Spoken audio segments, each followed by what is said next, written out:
Mawubuka lesi sihlahla ngelihlo lase South Africa uzothi umsilinga because lezi indumbu lezi noma lezi igaqa ziyafana nezigaqa zomsilinga kanti la lesi sihlahla lesi la sibizwa kuthiwa i-neem plant ne lesi sihlahla lesi sinemisebenzi eminingi esiyenzayo.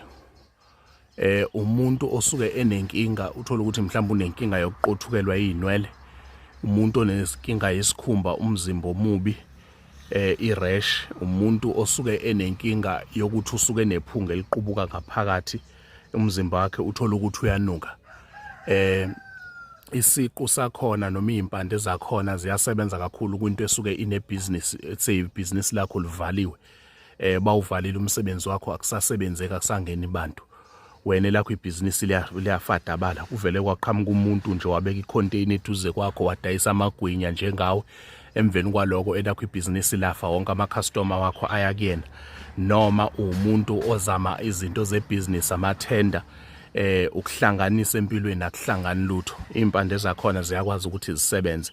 Mawuzihlanganisa ke uyayuzithake namakaka elentuzanana engulube nokunye ke okuthe ukuba kunengana. Then emveni kwaloko ukwazi ukuthi wenze into ezokwazi ukuthi ixoshe imimoya, then bese iyakwazi ukuthi isondeze ama-customers kwibhizinisi lakho, ibhizinisi lakho liflourishe, lisebenze kahle, yonke into yakho yenzayo ikwazi ukuthi ibe nempumelelo, ibe nesasasa. Sihle kakhulu ke uma kuwukuthi umuntu onephunga.